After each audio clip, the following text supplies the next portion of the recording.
চেষ্টা করব কতটা সমস্যা হচ্ছে তাদের। দাদা, কতটা গরমে, এই গরমের মধ্যে কতটা সমস্যার সম্মুখীন হতে হচ্ছে? অনেকটাই হতে হচ্ছে, প্রচন্ড গরম, ঘাম দিয়ে যাচ্ছে। কোনো বাড়িতে হাওয়া দিল সেটাও গরম, অসহ্য। একদমই রবীন্দ্রনাথ, আমরা ঝাড়গ্রামের ছবিটাও দেখলাম, আমরা আসানসোল ঝাড়গ্রামের ছবি দেখলাম, এবার কলকাতার ছবিটা দেখানোর চেষ্টা করব, শহরের ছবিটা দেখানোর চেষ্টা করব। তুলিকা রয়েছে আমাদের প্রতিনিধি। তুলিকা, এই মুহূর্তে শহর কলকাতার ছবি কি বলছেন সাধারণ মানুষ?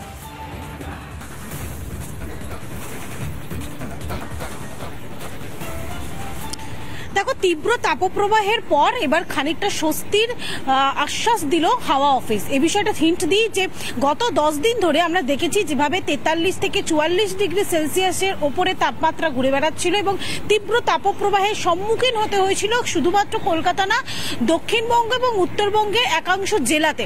সেক্ষেত্রে হাওয়া অফিস সূত্রের খবর যে এই মুহূর্তে অর্থাৎ আগামী 2 থেকে 3 দিনের মধ্যে তাপমাত্রা অর্থাৎ 2 থেকে 3 ডিগ্রি সেলসিয়াস তাপমাত্রা কিন্তু অনেকটাই কমবে।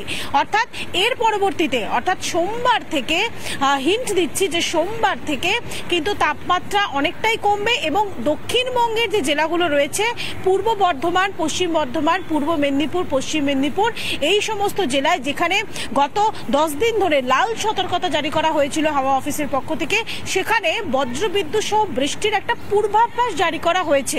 এর পাশাপাশি উত্তরবঙ্গের যে জেলাগুলো রয়েছে, ইতিমধ্যে দার্জিলিং, কালিম্পং যেগুলো পার্বত্য জেলা সন্তু, সেই সমস্ত জেলায় বৃষ্টিপাত হচ্ছে কিন্তু তাপপ্রবাহ সেখানে নেই।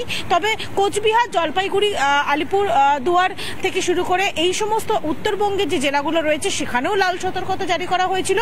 সেখানেও আগামী 3 দিন পর অর্থাৎ সোমবার থেকে মঙ্গলবারের মধ্যে হালকা থেকে মাঝারি বৃষ্টির পূর্বাভাস জারি করা হয়েছে। অর্থাৎ এই দক্ষিণবঙ্গ এবং